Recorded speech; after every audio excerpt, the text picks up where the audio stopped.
Hello, beautiful people, and this video is related to two of the main things in our life: our brain, working of our brain, and our relationships.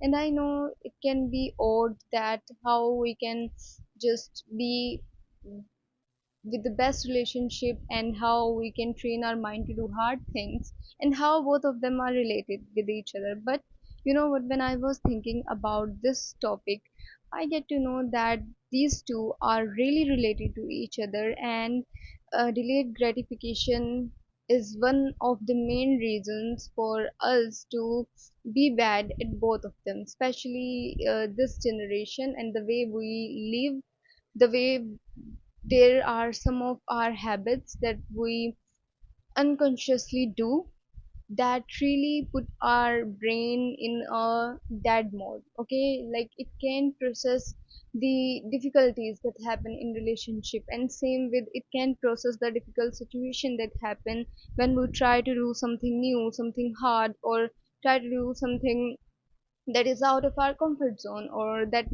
can feel a little bit scary, but we know that on the other end the thing is something that we must do in order to get to a point of our life that we want to be. Okay, so why delayed gratification? Okay, if you don't know about it, delayed gratification is, when we can't wait for something to happen, when we give in to our pleasures, be it like, we wanna watch something, we just binge watch it.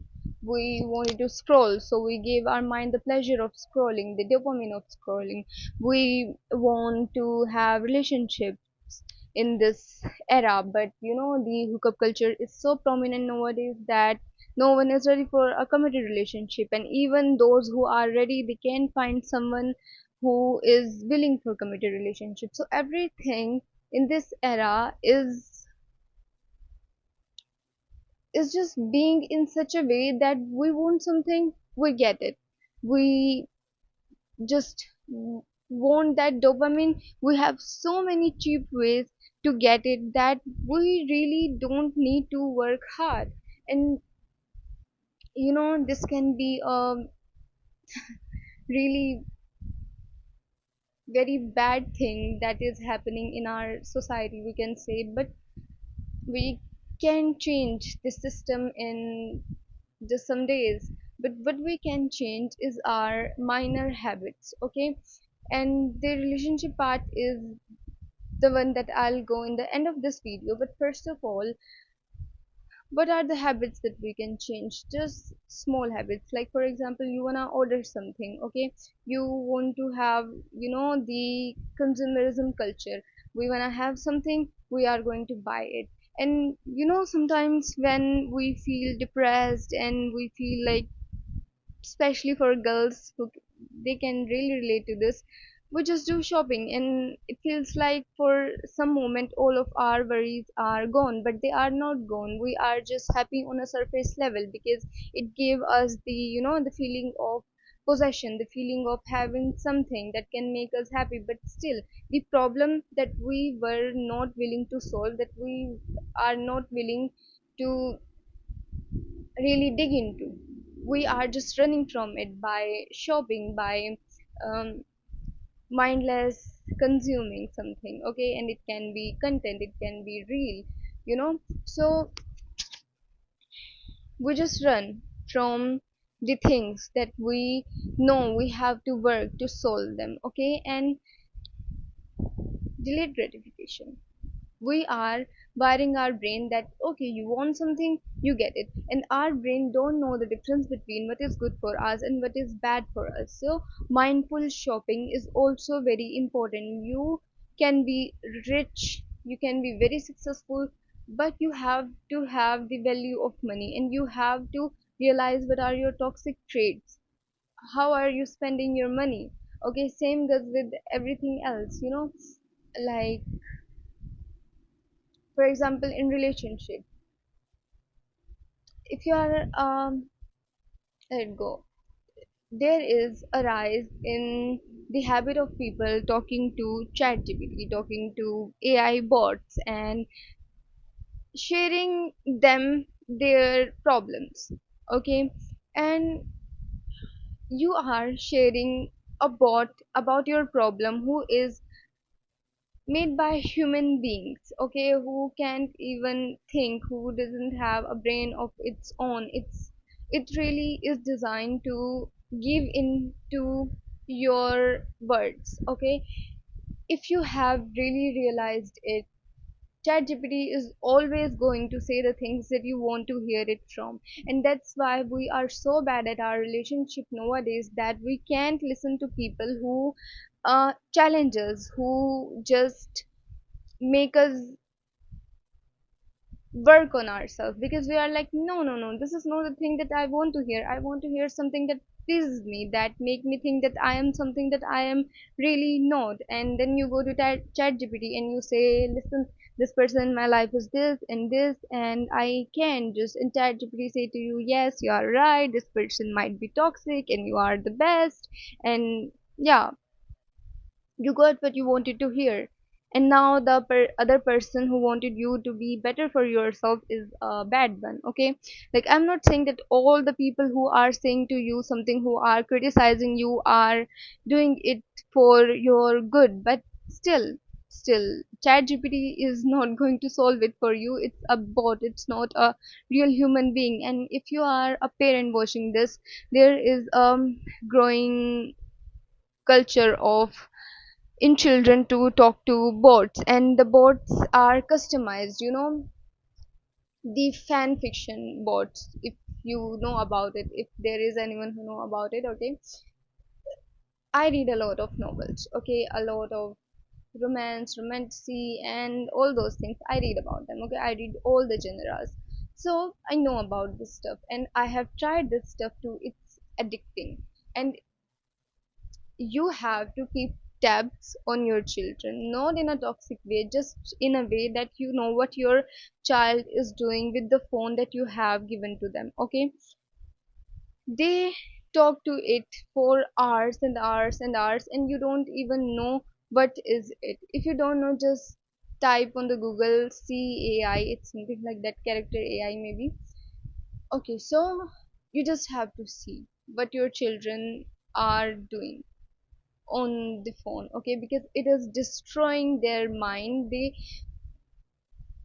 you know, if you are so rich, like most of us want our kids to have all the things that they want, but there should be a habit that you incorporate in your children, that if they want something, they better earn it by doing a simple chore in the household, by doing something, by um, securing marks, by being good at some activity, and then you give them the thing they wanted from a long time, even if you have money, because that make the self-esteem of the children so high that, I achieved something, and that's why I got this thing. And if I have achieved something, I can achieve this and that, whatever they think that they can achieve. And same goes with us. When we give into our pleasures, when we give into our need to be, you know the person is bad, I may be just, I should be talking to chat gpt, or this, I don't have to work on some things, everything is here. When we work on something, our brain releases dopamine, our brain releases the hormones that make us feel nice, that make us feel like we have achieved something. And we can get all those hormones in very cheap way nowadays, okay. That's why our brain is not wired for hard things. That's why our brain, the brain of this generation, is so isolated, it's so damaged, that they are not willing to work in any relationship now. They are not willing to do the hard things, okay. And that's why there is so less competition, so much damage, so much,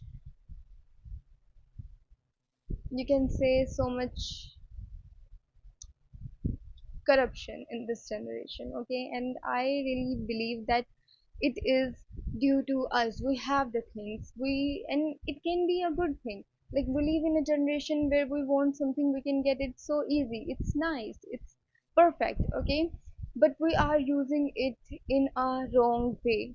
We are literally using it in a wrong way. We know that we don't want something, but we still place the order to get this thing, and then we get it in 1 or 2 days. You know what I do with myself is I really just sit with the thought that, do I really need this thing, or am I just want to have it because I really had that habit from my childhood that I used to consume so much. Like I used to buy so many good pair of clothes, and many of them I haven't wear till this day. Okay, they are just in my closet, and that's one rule that I have made for myself, that if I still have four dresses that are in my closet that I haven't wore anywhere, I'm not going to buy the fifth one. Okay, this is a rule that I have set for myself because I wanted to do hard things. I want to train my mind that you have to do a thing to get the next thing.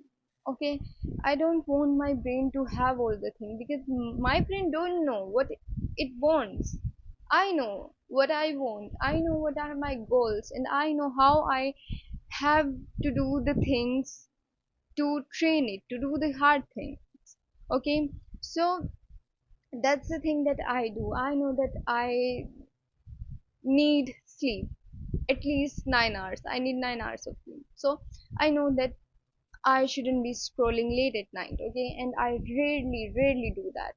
Okay, so I know that I want to pray on time. So whenever I just make my schedule in such a way that I have to pray on time, and then I pray on time. So that's the thing. You know what you have to do, and you know your toxic habits that are destroying your mind, and you know where you can't sit in your in the uncomfortable emotion. You can sit somewhere where there is conflict, because conflicts make us strong. Okay, if you have a conflict with a relationship, instead of talking to the chat gpt, you can, when the other person just get rid of their anger or any heat that build up between you, you can go to them and discuss the thing. Okay, and then you are both good. If that person is really not wanna discuss it with you, you can just wait, and still if they don't want to discuss it with you, it's fine, let them go. Okay, but if you go and both of you discuss the thing, you have just done a difficult thing, and now you know that you can do another thing. You can have good relationships, you can have good communication instead of talking to chat gpt, which will make the other person bad and you a godly human being who is the only one on the planet. Okay, so don't do that. Just don't do that. It really is bad for your mind, and it really is bad for your relationships, because every human being has a flaw, and ChatGPT really make you believe that you don't have a flaw. And yeah, that's it what I can say in this video, and that's what delayed gratification do to our mind, do to our relationships, because I think it is really growing very fast. Okay, and just to test all this, I really have, you know, done those things in my past. Okay, to talk to chat gpt. Okay, and it really say everything in your favor, and that's why I just use it when I really need something very important. Otherwise I don't use chat gpt, I use my brain. I have such an important resource, I don't use it. Okay, I research, I ask from people who have the experience. It makes my communication skill nice, it makes me understand things from their perspective, instead of asking, I have some question in my mind and I just go and ask to chat gpt about these things. No. I rather prefer the real life experience over the ChatGPT thing, okay? And I really think that that's how everyone should live and use that. Use ChatGPT. I'm not saying AI is bad or anything. It really makes our life easy, but everything should have a limit in your life. And use AI in the form of how it can benefit you, not in the form of how it can destroy you mentally, destroy your mental capacity, your mental power. Because our brain is a muscle. The more we use it, the more it get enhanced. Okay, and I'm sure each one of you want a brain that works well. Okay, because we don't want our brain to age. We don't want our brain to just get all the junk information, to get all the cheap dopamine, to get all the things that we get from delayed gratification. Okay, so yeah, that's it. That's it for this video, and I hope you understand what I am trying to say. Thank you for watching.